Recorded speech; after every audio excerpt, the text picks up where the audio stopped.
പ്രാപ്തിയാകും എന്നുള്ളത് എനിക്ക് അറിയാൻ പാടില്ല. കാരണം ഈ കുഞ്ഞുങ്ങൾ ചെന്നുപെടുന്ന ആൾക്കാരുടെ സ്വഭാവം പോലെ ഇരിക്കും കുഞ്ഞുങ്ങളുടെ സ്വഭാവ രൂപീകരണമൊക്കെ മാറ്റപ്പെട്ട് വരുന്നത്. അപ്പൊ എന്തുമാത്രം അത് ഈ സക്സസ്ഫുൾ ആവുമെന്ന് എനിക്ക് പറയാൻ പറ്റില്ല. പിന്നെ മധുവിന്റെ കാര്യം പറയുകയാണെങ്കിൽ ഇപ്പൊ ജോഷേട്ടൻ പറഞ്ഞ പോലെ മധുവിനെ ബന്ധിച്ച് നിർത്തിയിരിക്കുന്നത് കണ്ടിട്ടുണ്ടെങ്കിൽ ശരിക്കും പീലാത്തോസിന് മുമ്പിൽ ബന്ധനസ്ഥനായ ക്രിസ്തുവിനെ പോലെ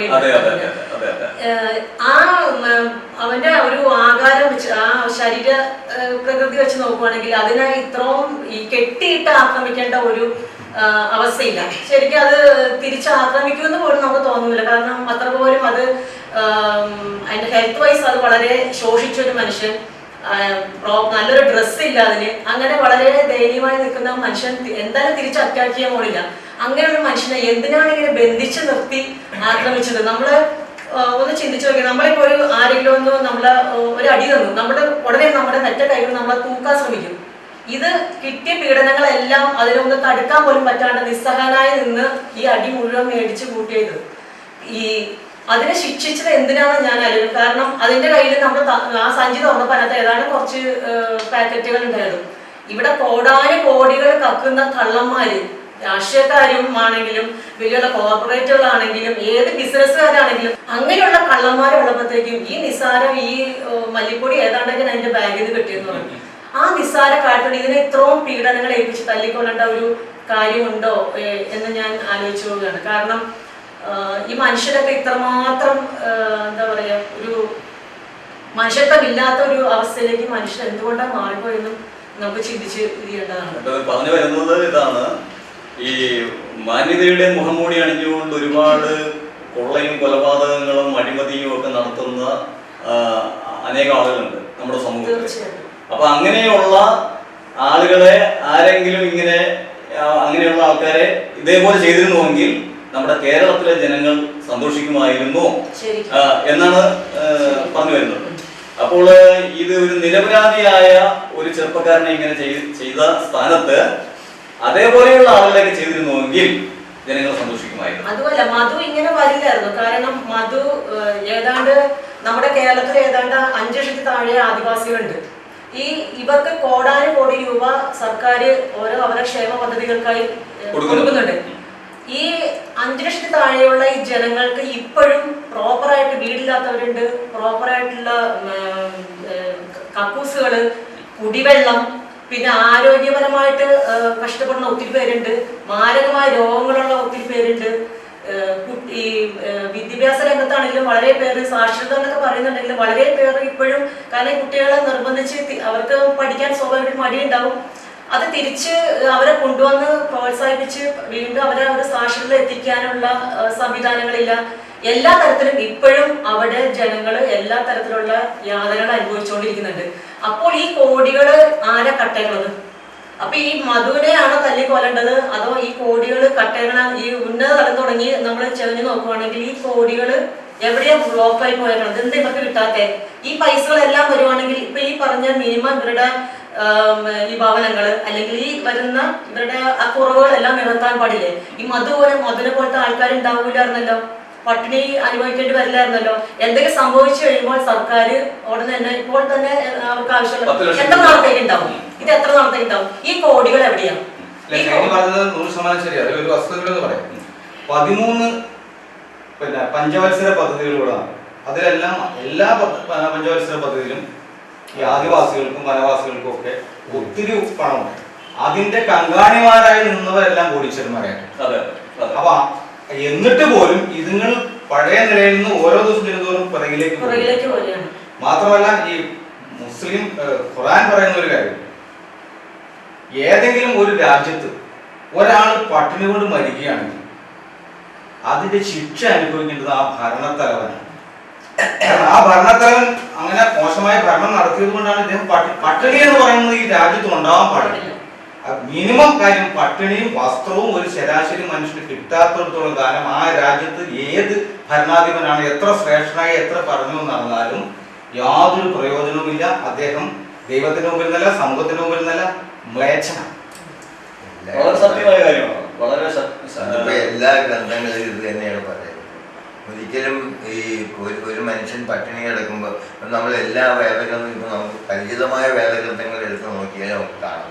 ഇപ്പം നിന്റെ അയൽവാസി പട്ടിണി കിടക്കുമ്പോൾ നീ ഭക്ഷണം കഴിക്കരുതെന്ന് പറയുന്നു, വിശക്കുന്നവന് ആഹാരം കൊടുക്കാൻ പറയുന്നു, രാത്രി ഭക്ഷണം കഴിക്കുന്നതിന് മുമ്പ് പുറത്തിറങ്ങി ഇന്ന് ഭക്ഷണം അത്താഴമില്ലാത്തവർ ആരാണ് എന്ന് ചോദിക്കാനായിട്ട് കൽപ്പിക്കുന്നു.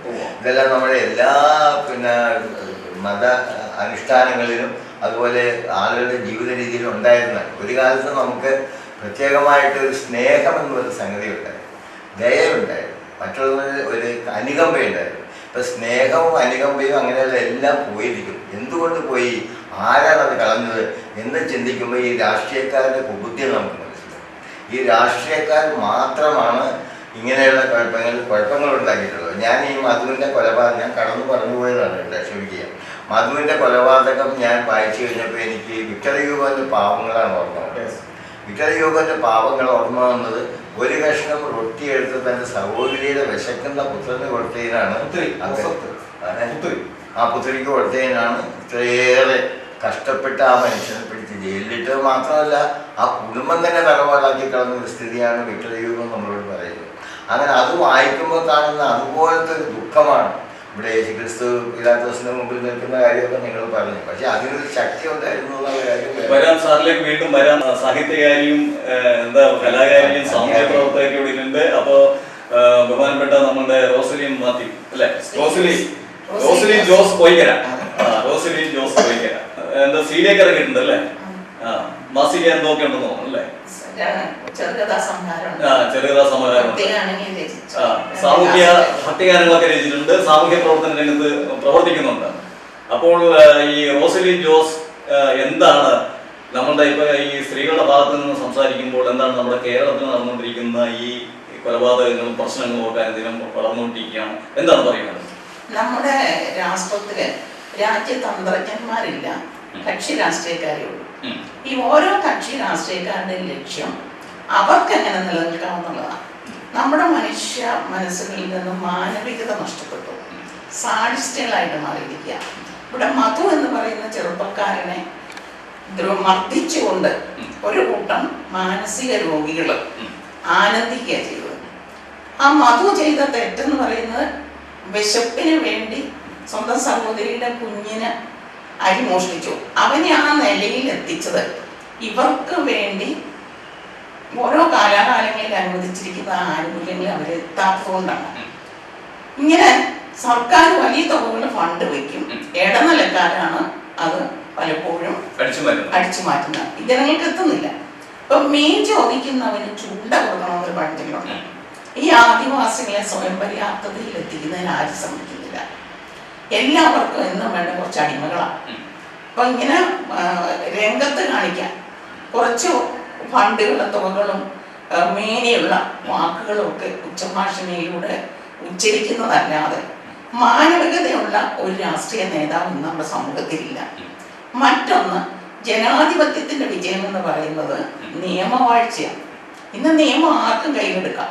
സദാചാര പോലീസ് എന്ന പേരിലും ഒക്കെ ജനങ്ങളെ ബുദ്ധിമുട്ടിപ്പിക്കുമ്പോഴും ദ്രോഹിക്കുമ്പോഴും പ്രതികരിക്കാൻ അധികാര സ്ഥാനങ്ങളിലുള്ളവർ തയ്യാറാകുന്നില്ല. അവരാദ്യം നോക്കും, അവൻ്റെ ലേബൽ നോക്കും, അവൻ എൻ്റെ പാർട്ടിയിൽ പെട്ടതാണോ, അവൻ ആരാണ് എന്ന് നോക്കി എനിക്ക് സംഭാവനകൾ തരാൻ കരുത്തുള്ളവനാണോ. അങ്ങനെയുള്ള മാനദണ്ഡങ്ങളുടെ അടിസ്ഥാനത്തിലാണ് പക്ഷാഭേദപരമായിട്ടാണ് കാര്യങ്ങൾ നടപ്പിലാക്കുന്നത്. നമ്മൾ പണ്ട് വിവേകാനന്ദ സ്വാമികൾ കേരളത്തിൽ വന്നപ്പം പറഞ്ഞു ഇതൊരു ഭ്രാന്താലയമാണെന്ന് പറഞ്ഞു. ഇന്ന് അതിനേക്കാൾ വലിയൊരു ഭ്രാന്താലയമാണ് കേരളം. മനസ്സിന് തീ പിടിച്ച ഒരു സമൂഹം സാഡിസ്റ്റുകളാണ് നമ്മുടെ സമൂഹത്തിലെ നല്ലൊരു ശതമാനം. അപ്പൊ ഇവരെ ഈ പ്രശ്നങ്ങൾ എങ്ങനെ പരിഹരിക്കുമെന്ന് ചോദിച്ചാല് അധ്യാപിക എന്ന നിലയിൽ എനിക്ക് പറയാനുള്ളത് നമ്മുടെ വിദ്യാഭ്യാസ രംഗത്ത് ധാർമ്മിക വിഷയങ്ങൾക്ക് പ്രാധാന്യം കൊടുക്കണം. ധാർമ്മികമായിട്ടുള്ള കാര്യങ്ങളിൽ അത് സ്കൂളുകളിൽ മാത്രം പോരാ, നമ്മുടെ വീടുകളിലും തുടങ്ങണം. അമ്മമാര് അവരുടെ ഗർഭാവസ്ഥയിൽ തന്നെ ആരംഭിക്കേണ്ട ഒരു കാര്യമാണ്. അപ്പൊ ഇതിനൊക്കെ ഒരു ബോധവൽക്കരണം കൊടുത്തുകൊണ്ട് ജനങ്ങളിലേക്ക് ഒരു മൂല്യബോധം വളർത്തിയെടുത്താൽ മാത്രമേ സമൂഹത്തിൽ നിന്ന് ഇങ്ങനെയുള്ളതായ അസാൻമാർഗികമായ ക്രൂരമായ പ്രവൃത്തികളെ മാറ്റാൻ സാധിക്കുകയുള്ളൂ. മറ്റൊന്ന്, ശക്തമായ ഒരു പ്രതിപക്ഷം ഇല്ല. സത്യമാണ്. ശക്തമായ ഒരു പ്രതിപക്ഷം ഉണ്ടെങ്കിൽ മാത്രമേ ജനാധിപത്യം വിജയിക്കൂ. അപ്പൊ ഇവിടെ കാട്ടിക്കിടക്കുന്നത് അടി ദേവരുടെ ആന പിടിയുടെ വഴി. അപ്പൊ അവിടെയും മതം വെച്ചാ പുറമേയൊക്കെ ഇങ്ങനെ അവർക്ക് ഇങ്ങനെ രാഷ്ട്രീയ പ്രസംഗങ്ങൾ നടത്തുന്നതല്ലാണ്ട് ഈ പ്രസംഗിക്കുന്നവരുടെ ഹൃദയത്തിൽ അത് സ്പർശിച്ചിട്ടില്ല. ഭാഗ്യമായ ഒരു പ്രകടനം മാത്രമാണ്. അപ്പൊ അങ്ങനെയുള്ള ഒരു സാഹചര്യത്തില് ഇനി നമ്മൾ ഇങ്ങനെയുള്ളതായ കാര്യങ്ങൾ ഇല്ലായ്മ ചെയ്യണമെങ്കിൽ 1-2 ദിവസം കൊണ്ട് സാധിക്കില്ല. മാതൃകാപരമായ ശിക്ഷ കൊടുക്കണമെന്ന് പറഞ്ഞു, തീർച്ചയായിട്ടും അത് ആവശ്യമാണ്. പക്ഷെ ഈ കുറ്റവാളികൾ പലപ്പോഴും ഉപകരണങ്ങളാണ്, മറ്റുള്ളവരുടെ ഉപകരണമാണ്. അപ്പൊ ഇങ്ങനെ വെറും ഉപകരണമായ കുറ്റവാളികളെ ശിക്ഷിക്കുന്നതിനേക്കാൾ അവർക്കെതിരായിട്ട്, അവരെ കൊണ്ട് ചെയ്യിപ്പിക്കുന്നവർക്കെതിരായിട്ട് പ്രതികരിക്കാൻ നമ്മുടെ നാട്ടിലെ സ്ത്രീകളും പുരുഷന്മാരും ഒത്തൊരുമിച്ച് ജാതി മത ചിന്തകൾക്ക് അതീതമായ ഒരു കാഴ്ചപ്പാടില് രംഗത്ത് വന്നാൽ മാത്രമേ ഇതിനൊരു മാറ്റം ഉണ്ടാവുള്ളൂ എന്നാണ് എൻ്റെ അഭിപ്രായം. അല്ല, നല്ല അഭിപ്രായമാണ്. ഇതിനോട് കൂടി നമ്മൾ ചേർത്ത് വായിക്കുമ്പോൾ അതുകൊണ്ട് തന്നെയാണ് നമ്മൾ പിന്നെ നമ്മുടെ ബഹുമാനപ്പെട്ട ഹൈക്കോടതി ജസ്റ്റിസ് വളരെ ശക്തമായ രീതിയിൽ തന്നെ പറഞ്ഞിരിക്കുന്നത്. ഇതിങ്ങനെ വെറുതെ വിടാൻ പറ്റില്ല. ഈ നേതൃത്വങ്ങളുടെ ബലത്തിലാണ് അണികൾ ഇത് ചെയ്യുന്നത്. അപ്പൊ ഞങ്ങളിത് ചെയ്തു കഴിഞ്ഞാൽ ഞങ്ങളെ സഹായിക്കാനായിട്ട് ഞങ്ങളുടെ നേതൃത്വങ്ങൾ ഉണ്ടെന്നുള്ള ഒരു ബലത്തിലാണ്. ഇപ്പൊ ഒറ്റയ്ക്ക് ഒരാളോ രണ്ടാളോ ആയിട്ട് ഒരു പൊതുനിരത്തിൽ ഇറങ്ങിയിട്ട് ചീത്ത പറയുകയോ ബഹളം ഉണ്ടാക്കുകയോ ചെയ്യില്ല. അങ്ങനെ അവർ ചെയ്യണമെന്നുണ്ടെങ്കിൽ അവരുടെ പിന്നിൽ ആരെങ്കിലും ഉണ്ടെന്നുള്ള ഒരു ബലത്തിലാണ് ഈ ചീത്ത പറയുന്നത്. അപ്പോൾ ഇവിടുത്തെ നമ്മളുടെ നിയമം ഇപ്പോൾ ചെയ്തുകൊണ്ടിരിക്കുന്നത് എന്താണെന്ന് വെച്ച് കഴിഞ്ഞാൽ, കഞ്ചാവ് കച്ചവടം നടത്തുന്ന ഒരാളെ പോലീസ് പിടിച്ചു കഴിഞ്ഞിട്ടുണ്ടെങ്കിൽ രക്ഷിക്കാൻ രാഷ്ട്രീയക്കാർ വേണം, രാഷ്ട്രീയ നേതൃത്വങ്ങൾ വേണം. അതുപോലെ തന്നെ 10-90 വയസ്സുള്ള 2-3 വയസ്സുള്ള പിഞ്ചു കുഞ്ഞുങ്ങളെ വരെ പീഡിപ്പിച്ചു കഴിഞ്ഞാൽ, അവരെ പോലീസ് പിടിച്ചു കഴിഞ്ഞാൽ അവരെ രക്ഷപ്പെടുത്താൻ രാഷ്ട്രീയ നേതൃത്വങ്ങൾ വേണം. അതുപോലെ സമൂഹത്തിൽ പല മോശമായിട്ടുള്ള എന്ത് കുറ്റങ്ങൾ ചെയ്താലും അവരെ ഒക്കെ രക്ഷപ്പെടുത്താനായിട്ട് പോലീസ് പിടിച്ചു കഴിഞ്ഞാൽ രാഷ്ട്രീയ നേതൃത്വങ്ങൾ വേണം. ഇതൊരു തൊഴിലായി, ഒരു ബിസിനസ്സായി ഇത് മുന്നോട്ട് കൊണ്ടുപോവുകയാണ്. എന്നാൽ നേരത്തെ മേഡം പറഞ്ഞതുപോലെ തന്നെ ഒരു ശക്തമായ പ്രതിപക്ഷം ഇല്ല. അവരും മുഴുത്ത മീൻ വരുമ്പോൾ ചൂണ്ടയിട്ട് പിടിക്കാൻ വേണ്ടി അവരും തക്കം നോക്കിയിരിക്കുകയാണ്. അപ്പോൾ നമുക്കിവിടെ ഈ മാറി മാറി വരുന്ന ഭരണപക്ഷ പ്രതിപക്ഷങ്ങളെല്ലാം തന്നെ ഒരു തരത്തിൽ അല്ലെങ്കിൽ മറ്റൊരു തരത്തിൽ പറഞ്ഞാൽ ഇവരുടെ എല്ലാം പണികൾ ഒന്ന് തന്നെയാണ്. ഇത് ജനങ്ങൾക്ക് വളരെ ഗുരുതരമായ ബുദ്ധിമുട്ടുകൾ ഉണ്ടാക്കുന്നുണ്ടെന്നുള്ളത് സത്യമാണ്. ജനങ്ങൾ വോട്ട് ചെയ്യുന്നു, ഓരോ സമയം വരുമ്പോൾ ജനങ്ങൾ വോട്ട് ചെയ്യുന്നു, അധികാരത്തിലേക്ക് വിടുന്നു. പക്ഷെ ഈ 50 ലക്ഷം 60 ലക്ഷം കോടികളൊക്കെ മുടങ്ങി ഇവർ തെരഞ്ഞെടുപ്പിൽ മത്സരിച്ച് ഇവർ അധികാരത്തിൽ വന്നു കഴിഞ്ഞാൽ പിന്നെ ഇവർ കാണിക്കുന്ന പേക്കൂത്തുകളെല്ലാം ജനങ്ങൾ സഹിച്ചുകൊള്ളണമെന്നുള്ളതാണ് ഇപ്പോൾ നടന്നുകൊണ്ടിരിക്കുന്ന സംഭവം. ഇതിന് നമ്മൾ ബഹുമാനപ്പെട്ട ഹൈക്കോടതി ജസ്റ്റിസ് കമാൽ പാഷ സാറിനെ അദ്ദേഹം പറഞ്ഞ ആ വാക്കിന്റെ ശക്തിക്ക് അദ്ദേഹത്തിന് നല്ലൊരു ഹൈ നമ്മൾ പറയുകയാണ്. കാരണം എന്താണെന്ന് വെച്ച് കഴിഞ്ഞാൽ അദ്ദേഹത്തെ പോലെയുള്ള ജുഡീഷ്യറി ജഡ്ജിമാര് നമ്മൾക്കിവിടെ വേണം. അദ്ദേഹത്തിന്റെ വാക്കുകൾ മാത്രമല്ല, പ്രവൃത്തിയും നിയമങ്ങളെ കർശനമാക്കുന്ന പ്രവൃത്തി, ഈ രാഷ്ട്രീയ കൊലപാതകികളായിട്ടുള്ള ആളുകളെയും ഇതിന് നേതൃത്വം കൊടുക്കുന്ന ഈ ക്രൂരന്മാരെയും കൽത്തുറങ്കിൽ ജീവിതകാലം മുഴുവനും അടച്ചിടുന്ന സംവിധാനത്തിലേക്ക് വരുന്ന നമ്മുടെ ജുഡീഷ്യറി ശക്തമായ നിയമങ്ങൾ കൊണ്ടുവരുന്ന ഒരു സാഹചര്യം നമ്മുടെ ഇന്ത്യയിൽ ഉണ്ടാവണം. എങ്കിൽ മാത്രമേ നമുക്ക് ഇതിന്റെ പരിഹാരം കാണുവാൻ സാധിക്കുകയുള്ളൂ. വീണ്ടും നമ്മുടെ അച്ഛനിലേക്ക് വരികയാണ്. എന്താണ് അച്ഛൻ പറയുന്നത്? ഇതിന് പറഞ്ഞ ടീച്ചർ പറഞ്ഞ 2 കാര്യങ്ങളുണ്ട്. ടീച്ചറുടെ കാലൊക്കെ പറഞ്ഞു 2 കാര്യങ്ങൾ എനിക്ക് ശക്തമായ അഭിപ്രായ വ്യത്യാസമുണ്ട്. ഒന്ന്, മതം മോഷ്ടാവാണെന്ന് ആരും തെളിയിച്ചിട്ടില്ല ഇതുവരെ. അവൻ മരിച്ചപ്പോൾ അവന്റെ വയറ്റിലുണ്ടായിരുന്ന ഒരു കൊച്ചു പഴത്തിന്റെ കഷ്ണമാണ്. മോഷ്ടിച്ചോന്നുണ്ടെങ്കിൽ ഒരു പഴക്കടയിൽ കയറി 4 പഴം മോഷ്ടിച്ചാൽ പോലും അവന്റെ വയറത്ര വിശക്കില്ലായിരുന്നു.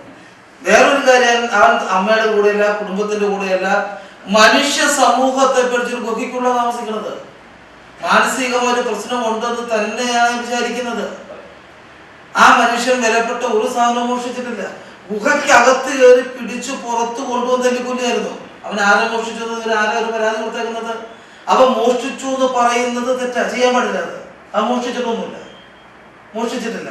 ഒരു കഷ്ണം പഴം അത് മോഷ്ടിച്ചാവണമെന്ന് തോന്നുന്നത് ഒന്നും എടുത്തിട്ടില്ല. അല്ല, അഥവാ മോഷ്ടിച്ചു എന്ന് തന്നെ തിരിക്കാം. തർക്കത്തിന് വേണ്ടി അങ്ങനെ എങ്കിൽ പോലും ശിക്ഷ വിധിക്കാൻ ഇവർക്കും അധികാരമില്ല. രണ്ടാമത്തെ ഇതിനേക്കാൾ വലിയ ഭീകര കള്ളന്മാരാണ് ഇവനെ ശിക്ഷ വിധിച്ചവരെന്ന് പറഞ്ഞു. തീർച്ചയായിട്ടും. അതുപോലെ വേറെ പ്രധാനപ്പെട്ട കാര്യം, ഈ ഗവൺമെന്റോ പഞ്ചവത്സര പദ്ധതികളോ ഒന്നും മധുവിന് കൊടുക്കേണ്ട കാര്യമില്ല. ആ കാർഡ് അവന്റെയായിരുന്നു. ആ കാർഡ് അവന്റെയാ. സത്യമാണ്, സത്യം. അച്ഛൻ പറഞ്ഞത് ശരിയാണ്. ആ കാർഡ് അവന്റെയാണ്. ആ കാർഡ് കട്ടവനാണ്, അവൻ കടനാന്തരാണ് തെളിക്കുന്നത്. നാട്ടുകാരനാ. ഉടനെ കെട്ടിട്ടത് കാടവന്റെയായിരുന്നത്. അപ്പൊ നമ്മൾ തിരിച്ചറിയേണ്ടതാണ് ഈ ഇന്നത്തെ കൊന്നതാരൊക്കെയാ പല രാഷ്ട്രീയ പാർട്ടികളുടെയും ആളുകൾ പ്രവർത്തകരുടെ പേരുകൾ കണ്ടു. ഇവരൊക്കെ സഹായത്തോടു കൂടിയാണ് ചില ആളുകൾ ആ കാട് മുഴുവൻ വെട്ടിത്തെറിച്ചും കെട്ടതും. ഒരു 5 വർഷമേ ആകുമ്പോൾ എനിക്ക് തോന്നുന്നു ഒരു ആദിവാസി മരിച്ചപ്പോ ശവം അടക്കാൻ സ്ഥലമില്ലാണ്ട് അടുക്കള വെട്ടിപ്പൊളിച്ച് അതിന്റെ തടക്കിയത്. എങ്ങനെയാ അവന് വീട്ടിലാണ്ടായത്? ഈ വിശാലമായ കാടുകൾ അവരുടെയായിരുന്നു. അപ്പൊ നമ്മൾ ചിന്തിച്ചു പോകുമ്പോ അവിടെ പോലെ ചിന്തിക്കണം. ഈ മധുവിന്റെ കാട് കയ്യേറിയ കള്ളന്മാരും അവർക്ക് സപ്പോർട്ട് ചെയ്യുന്ന രാഷ്ട്രീയക്കാരും മുത്തങ്ങ സമരം കുറെ വർഷങ്ങൾക്ക് മുമ്പ് ഉണ്ടായതാണത്. എന്തിനാണ് സമരം ചെയ്തത്? അവരുടെ കാട് ഓരോരുത്തരും വന്ന് ഓരോ പോലീസിനെയും പട്ടാളത്തെയും രാഷ്ട്രീയക്കാരെ ഉപയോഗിച്ച് കൈയടക്കി വെച്ചിട്ട് അവരെ പിടിച്ച് പുറത്താക്കി. അവന് മരിച്ചടക്കാൻ പോലീസ് ഉണ്ടായി. കുറ്റകൃത്യം നമ്മൾ അന്വേഷിക്കുന്നത് അവിടെയാണ്. കുറ്റകൃത്യ അന്വേഷണം എവിടെയാണ്? നമ്മള് പിന്നെ പറഞ്ഞുകൊണ്ടിരിക്കുന്നത് എല്ലാവരുടെയും സ്വരങ്ങളെല്ലാം നമ്മളുടെ ഇവിടുത്തെ ഇന്നത്തെ ഈ മ്ലേച്ഛമായ ഭരണത്തിനെതിരെ തന്നെയാണ്. ഒരു സംശയം വേണ്ട. എന്തൊക്കെ ഇവര് പറഞ്ഞാലും ജനത്തിനെ അടിസ്ഥാനപരമായി സമാധാനമായി ജീവിക്കുവാനുള്ള ഒരു സാഹചര്യം ഇവിടെ ഇല്ലെന്നുള്ള സത്യം. അപ്പോൾ ഇതിനെക്കുറിച്ച് ആധികാരികമായിട്ട് വളരെ ഗൗരവത്തോട് പറയുവാൻ നമുക്ക് എല്ലാവർക്കും സുപരിചിതനായ ബഹുമാനപ്പെട്ട സാഹിത്യകാരനും സാമൂഹ്യ പ്രവർത്തകനും ഒക്കെ ആയിട്ടുള്ള നമ്മുടെ ബഹുമാനപ്പെട്ട AK പുതുശ്ശേരി സാറിലേക്ക് നമുക്ക് കടക്കാം. അദ്ദേഹത്തിനോട് ചോദിക്കാം. സാർ, ലാസ്റ്റ് അവസാനമാണ് സാറിലേക്ക് വരുന്നതെന്നുള്ളതൊന്നും വേണ്ട. സാറിന് കൂടുതൽ കാര്യങ്ങൾ പറയുവാനുണ്ടെന്ന് മനസ്സിലാക്കിക്കൊണ്ടാണ് അവസാനത്തേക്ക് വെച്ചത്. അതുകൊണ്ട് സാറിന്റെ അഭിപ്രായം എന്താണ്? പറഞ്ഞു. സാധാരണ രീതിയിൽ അവസാനം പറയുന്നവന് ഒന്നും ഉണ്ടാവില്ലെന്ന് എല്ലാം പറഞ്ഞൊന്നും പറയാനുണ്ടാവില്ലെന്ന്. ഏതായാലും നല്ലതായാലും അങ്ങനെ ചിന്തിച്ചതിൽ എനിക്ക് വളരെ സന്തോഷമുണ്ട്. ഞാൻ ഈ പാർട്ടിക്കാരെ കുറിച്ച് ചിന്തിക്കുമ്പോൾ എനിക്ക് തോന്നിയിട്ടുള്ളത് മാർക്സിസ്റ്റ് പാർട്ടിക്ക് മാർക്സിസ്റ്റ് എന്താണെന്ന് അറിയില്ല. ഇന്ന് നിലവിലുള്ള ഒരൊറ്റ എണ്ണത്തിനോട് വിളിച്ചു ചോദിക്കൂ, മാർക്സിസം വായിച്ചിട്ടുണ്ടോ? മാർക്സിന്റെ ഒരു തിയറിയിലും ആളുകളെ കൊല്ലാൻ പറഞ്ഞിട്ടില്ല. ഒരു തിയറിയിലും പറഞ്ഞില്ല. അദ്ദേഹം ശരിക്കു പറഞ്ഞാൽ ക്രിസ്തു പറഞ്ഞതുപോലെ തന്നെയാണ് പറഞ്ഞിരിക്കുന്നത്. വിശക്കുന്നവൻ ആഹാരം കൊടുക്കാൻ തന്നെ മാർക്സ് പറഞ്ഞിട്ടുള്ളത്. ജന്മിത്വത്തിനെതിരായിട്ട് നീങ്ങാനാണ് ഞാൻ പഠിച്ചത്. ജന്മിത്വത്തിനെതിരായി, അല്ലാതെ സാധാരണക്കാരനെ പിടിച്ച് കൊല്ലാനല്ല, വഴി കൂടി പോണവനെ പിന്നിൽ ചെന്നടിക്കാനല്ല, 68ഉം 58ഉം വെട്ടുപെട്ടി ഒരു നേതാവിനെ കൊല്ലാനല്ല പഠിപ്പിച്ചത്. അങ്ങനെ മാർക്സ് ഒരു സ്ഥലത്തും പറഞ്ഞിട്ടില്ല. അതുപോലെ ഒരു തത്വസംഹിതയിലും പറഞ്ഞിട്ടില്ല. ഇന്നിവിടെ ഏറ്റവും നല്ല മൊത്തമായി നമ്മൾ പരിശോധിച്ചാൽ ഏറ്റവും നല്ല ബൈലമുള്ളത് കോൺഗ്രസിനാണ്. ഏറ്റവും നല്ല ബൈലം. പക്ഷെ അവരെവിടെയാണ് അവർ വായിച്ചിട്ടുണ്ടോ? ഈയിടെ ഒരു ഗാന്ധിയുടെ ജന്മദിനത്തിലെ ഗാന്ധി ജയന്തിക്ക് ഞാൻ പ്രസംഗിക്കാൻ ചെന്നപ്പോൾ ഞാൻ ചോദിച്ചു, ഈ ഗാന്ധിജിയെ വീട്ടിൽ വിളിച്ചിരുന്ന പേരെന്താണെന്ന്. ഗാന്ധിജിയെ വീട്ടിൽ വിളിച്ചിരുന്ന പേരെന്താണെന്ന് ഞാൻ ചോദിച്ചു. ഒരിടത്തും കർമ്മചന്ദ് ഗാന്ധി എന്ന് പറഞ്ഞ, ഒരിടത്തും ബാപ്പു എന്ന് പറഞ്ഞ കോൺഗ്രസ്സുകാരാണ്. കോൺഗ്രസിന്റെ മേലാണ് പ്രസംഗിക്കാൻ പോയിരിക്കുന്നത്. കോൺഗ്രസ്സുകാരാ പറഞ്ഞത്. ബാപ്പു എന്നാണ് വിളിക്കുന്നത്, പിന്നെ മോഹൻദാസ് എന്നാണ് വിളിക്കുന്നത്. ഞാൻ പറഞ്ഞ അത് പേരല്ല, അത് അങ്ങനെ പോലെ സ്വയം പേരാണ്. വീട്ടിൽ എന്ത് വിളിച്ചെന്നാണ് ഞാൻ ചോദിക്കുന്നത്. അദ്ദേഹത്തിന്റെ സത്യാന്വേഷണ പരീക്ഷണങ്ങൾ വായിച്ചിട്ടുണ്ടെങ്കിൽ, അപ്പൊ വായിച്ചോന്ന് ആദ്യം എല്ലാവരും കൂടി കൈക്ക് പോയി പറഞ്ഞതാണ്. അപ്പൊ വായിച്ചിട്ടുണ്ടെങ്കിൽ അദ്ദേഹത്തെ വീട്ടിൽ വിളിച്ച പേരെന്താണെന്ന് അറിയാം. ഇല്ലേ? എന്തെന്നാ വിളിച്ചേ? മോഹൻദാസ്. മോഹൻദാസ് അല്ല, മനു എന്നാണ് അദ്ദേഹത്തെ വിളിച്ചിരുന്നത്. മനു. അത് മോനു എന്ന് വരെ വിളിച്ചിട്ടുണ്ട്. മോനു എന്നും വിളിച്ചിട്ടുണ്ട്, മനു എന്നും വിളിച്ചിട്ടുണ്ട്. അങ്ങനെയാണ് അദ്ദേഹത്തിനെ വീട്ടിൽ വിളിച്ചിരുന്ന പേര്. മോഹൻദാസ് കരംചന്ദ് ഗാന്ധി എന്ന് പറഞ്ഞ അദ്ദേഹത്തിന്റെ ശരിക്കുള്ള പേരാണ്. ഇത് ചോദിച്ചിട്ട് പോലും, അല്ലെ ഗാന്ധിജിയുടെ ജീവിതത്തിൽ ഗാന്ധിജി എന്താണ് പറഞ്ഞതെന്ന് ചോദിച്ചിട്ട് പോലും എൻ്റെ പ്രവൃത്തിയാണ് അല്ലെങ്കിൽ എൻ്റെ പെരുമാറ്റമാണ് എൻ്റെ ജീവിതം, എൻ്റെ ലക്ഷ്യം എന്ന് എല്ലാവരും പറയാം. അത് വഴിയിലൊക്കെ എഴുതി വെച്ചിട്ടുണ്ട്. എൻ്റെ ആദർശമാണ് എൻ്റെ ജീവിതം, എൻ്റെ ജീവിതമാണ് എൻ്റെ പ്രവൃത്തി എന്ന് പറഞ്ഞിട്ടുണ്ട്. ഇല്ലെന്ന് ഞാൻ പറയുന്നില്ല. അത് എഴുതി വെച്ചിരിക്കുന്നതുകൊണ്ടാണ്. ഗാന്ധി എവിടെ ജനിച്ചു എന്ന് ചോദിച്ചാൽ ചിലപ്പോൾ കുറെ കഴിയുമ്പോൾ പറയില്ല. കാരണം വിദ്യാഭ്യാസത്തിന്റെ ലെവലിൽ, ഇപ്പൊ ടീച്ചർ പറഞ്ഞ പോലെ വിദ്യാഭ്യാസത്തിന്റെ ലെവലിൽ ഇങ്ങനെയൊക്കെ തന്നെയാണ് കാണുന്നത്. ശരിയായ പണ്ട് കാലത്ത് പഠിപ്പിച്ചിരുന്ന പോലെ എവിടെയെങ്കിലും ഒരു ധർമ്മനിഷ്ഠയെക്കുറിച്ച് ഇന്നത്തെ വിദ്യാഭ്യാസ സിലബസിലുണ്ടോ? ഷിബിയുടെ കഥ ആരെങ്കിലും പറഞ്ഞു ഏൽപ്പിച്ചതുണ്ടോ? ഇപ്പോ ഒരു സ്ഥലത്തും പറയുന്നുണ്ടോ ഷിബിയുടെ കഥ? ശിബി രാജാവ് എന്തായിരുന്നു പഠിപ്പിച്ചിരുന്ന ഒരു കാലത്ത്. എന്തിനാ അങ്ങനെ പഠിപ്പിച്ചത്? മനുഷ്യ സ്നേഹം ഉണ്ടാകാൻ വേണ്ടിയാണ്, മനുഷ്യനെ സ്നേഹിക്കാൻ വേണ്ടിയാണ് അങ്ങനെ പഠിപ്പിച്ചിരുന്നത്. അപ്പൊ അതൊക്കെ പോയി ഇപ്പൊ രാഷ്ട്രീയത്തിനാണ്. രാഷ്ട്രീയക്കാരെ എന്ത് പറയുന്നു? ഈ എല്ലാ സ്ഥലത്തും അന്വേഷിച്ച് നോക്കിക്കോളൂ, പുസ്തകം നോണ്ടിറ്റേഡായിട്ടൊരു പുസ്തകം എടുക്കണമെങ്കിൽ രാഷ്ട്രീയക്കാരൻ്റെ പുസ്തകമാണ് എടുക്കുന്നത്. കോൺഗ്രസ് ഭരിക്കുമ്പോൾ കോൺഗ്രസ്സുകാരൻ്റെ പുസ്തകം, കമ്മ്യൂണിസ്റ്റുകാരൻ ഭരിക്കുമ്പോൾ കമ്മ്യൂണിസ്റ്റുകാരൻ്റെ പുസ്തകം. ഇനി BJP ഭരിച്ചാൽ പിന്നെ കുഴപ്പമില്ല, എല്ലാം BJPക്കാരുടെ പുസ്തകമായിരിക്കും. മഞ്ഞ ഉടുപ്പിട്ട് അണിയിച്ച് മഞ്ഞ കവറിട്ടിട്ട് കൊണ്ടുവരുന്നു. പക്ഷെ അവിടെ അല്ല നമ്മൾ ചിന്തിക്കേണ്ടത്. ഞാൻ ഈ കുട്ടികൾ, കോളേജിലെ കുട്ടികൾ തെരുവിലേക്ക് ഇറങ്ങുമ്പോൾ ഒരിക്കൽ ഞാൻ ആ കുട്ടികളോട് പറഞ്ഞു, നിങ്ങൾ ലെനിനെ വായിച്ചിട്ടുണ്ടോ എന്ന് ചോദിച്ചു ഒരു നേതാവിനോട്. എനിക്ക് അതിൻ്റെ ഒന്നും ആവശ്യമില്ലെന്ന് അയാളോട് പറഞ്ഞു. വേണ്ട, ആവശ്യമില്ല. ഞാൻ അവർക്ക് പറഞ്ഞു, എന്താണ് ലെനിൻ്റെ കാര്യം കോളേജ് കുട്ടികളോട് പറഞ്ഞതെന്ന് പറയാനാണ് ഞാൻ ചോദിച്ചതെന്ന് പറഞ്ഞു. ലെനിൻ അന്ന് അവിടെ വലിയ സമരം നടക്കുന്ന, സാറിനെതിരായിട്ട് ബഹളമുണ്ടാക്കുന്ന സ്ഥലത്ത് അന്ന് കോളേജിൽ പഠിക്കുന്ന കുട്ടികൾ ചെന്ന് ലെനിനോട് ചോദിച്ചു, സഖാവേ ഞങ്ങൾ എന്താ ചെയ്യേണ്ടതെന്ന് പറഞ്ഞു. വളരെ കൂളായിട്ട് അങ്ങ് പോയി പഠിക്കുന്നത്.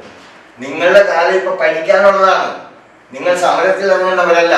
അത് ഞങ്ങളുണ്ട് ഇവിടെ നോക്കാൻ. നിങ്ങൾ പോയി സുഖമായിട്ട് പഠിച്ച് വിദ്യാഭ്യാസം ഉണ്ടാക്കി എടുക്കുന്നവരാണ്. ഇന്ന് ഏതെങ്കിലും രാഷ്ട്രീയക്കാരൻ പറയുമോ കുട്ടികളോട്? ഒരൊറ്റ പറയില്ല. അണികളെ ഉണ്ടാക്കുകയാണ്. അണികളെ ഉണ്ടാക്കി അവരെ തല്ലിക്കൊല്ലിച്ചിട്ട് ഇവർ അധികാരത്തിലിരിക്കുക. അങ്ങനെ അണികളെ തല്ലിക്കൊല്ലിക്കാൻ വേണ്ടി ഉണ്ടാകുന്ന ഒരു രാഷ്ട്രീയ പ്രവർത്തനമാണ് ഇന്ന് കാണുന്നത്. എവിടെയും നമ്മൾ എടുത്തു നോക്കിക്കോ. ഇപ്പൊ ഈയിടെ വേറൊരു കുഞ്ഞിന്റെ മരണത്തെ കുറിച്ച് സംസാരിച്ചപ്പോൾ CBI അന്വേഷിക്കേണ്ടെന്ന് മുഖ്യമന്ത്രി പറഞ്ഞില്ലേ? CBI അന്വേഷിക്കേണ്ട കാര്യമില്ല എന്ന് പറഞ്ഞു. അന്വേഷണം വേണ്ട. അപ്പൊ അന്വേഷണം വേണ്ടാത്ത പോലെയാണ് നമ്മൾ നിൽക്കുന്നത്. ഈയിടെ ഞാൻ ആ ഗോവിന്ദസ്വാമിയുടെ ഒരു പടം കണ്ടു. അല്ല, അന്വേഷണം വേണ്ടെന്ന് പറയാൻ ഈ ജനങ്ങൾ തെരഞ്ഞെടുത്ത അധികാരത്തിലേക്ക് വിട്ടിരിക്കുന്ന അധികാരമുള്ളൂ. അല്ല, അതാണ് നിങ്ങൾ വിട്ടാൽ അങ്ങനെ മണ്ടന്മാരായതുകൊണ്ട് നമ്മൾ മണ്ടന്മാരായത്. അത് തന്നെയല്ല ഞാനൊന്ന് ചോദിക്കട്ടെ. നമുക്കിപ്പോ ഈ ഇലക്ഷനിൽ പ്രവർത്തിക്കുമ്പോൾ വോട്ട് ചെയ്യുന്നവർ കൂടി വന്ന 56%, പോട്ടെ 60%. അതിനേക്കാൾ കൂടുതൽ 60%-ൽ 31% കിട്ടുന്നവൻ ജയിച്ചു. 31% കിട്ടുന്നവനാണ് അധികാരത്തിലേക്ക് വരുന്നത്. ബാക്കി 69% പുറത്തു നിൽക്കുകയല്ലേ. ഈ 69% പുറത്തു നിർത്തിക്കൊണ്ട് 31% ഭരിക്കുകയാണ്. ആ കാര്യം ഓർക്കണം നമ്മൾ. ഒരിക്കല് ബെഞ്ചമിൻ ഫ്രാങ്ക്ലിൻ പറഞ്ഞ പോലെ sometimes fools may rule the wise. Fools may rule the wise എന്നാണ്. മണ്ടന്മാർ വന്നിട്ട് വിജ്ഞാനികളായവർ ഭരിക്കുന്നു. ഇപ്പൊ നമ്മൾ അതാണ് അനുഭവിക്കുന്നത്. മണ്ടന്മാരായവർ തലപ്പിലിരുന്ന് വിജ്ഞാനികളായവരെ ഭരിക്കുകയാണ്. ഈ ഭരണത്തിന് അറിവ് വരില്ല. കാരണം ഇതിങ്ങനെ പോയിക്കൊണ്ടിരിക്കുക.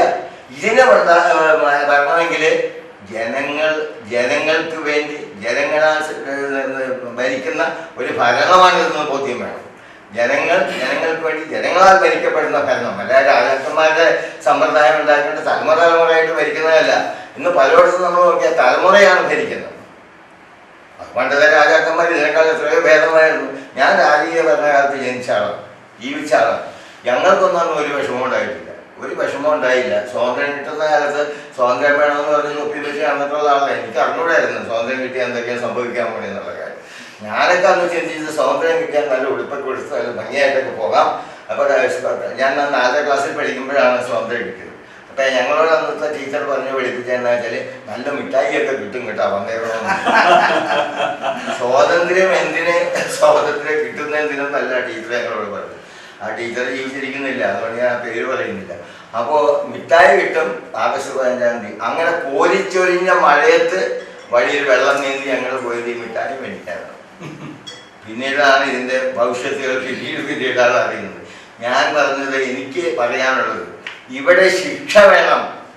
നേരത്തെ നടരാജൻ സൂചിപ്പിച്ച പോലെ ശിക്ഷ വേണം. ചെയ്യുന്ന കുറ്റത്തിന് അതനുസരിച്ച് ശിക്ഷ വേണം. ഇവിടെ മധുവിനെ അല്ല ശിക്ഷിക്കേണ്ടത്. അല്ലെ മധുവിനെ ശിക്ഷിക്കേണ്ടത് അച്ഛൻ പറഞ്ഞ പോലെ കാട് മധുവിൻ്റെയാണ്, അല്ലെങ്കിൽ ആ സമൂഹത്തിൻ്റെയാണ്. കാട്ടുകള്ളന്മാരെ ശിക്ഷിക്കണം. അതിന് ധൈര്യമുണ്ടോ? നമ്മൾ ഈയിടെ കണ്ടല്ലോ, ഇടുക്കിയുടെ ആ ഭാഗത്ത് ഒരു കാട്ടുകള്ളനെ പിടിച്ച് എന്നിട്ട് അവിടുത്തെ ഡെപ്യൂട്ടി കളക്ടർ ഒരു കാട്ടുകള്ളനെ പിടിച്ചപ്പോൾ അദ്ദേഹത്തെ എന്താ ചെയ്തത്? അദ്ദേഹത്തെ ട്രാൻസ്ഫർ ചെയ്തു. മറ്റൊരാൾ വന്ന് അതുപോലെ ഒരു കാട്ടുകള്ളത്തെ പിടിച്ച് അയാളെ ട്രാൻസ്ഫർ ചെയ്തു. അപ്പൊ പിന്നെ എന്താ? എവിടെയാണ് ഈ നീതി?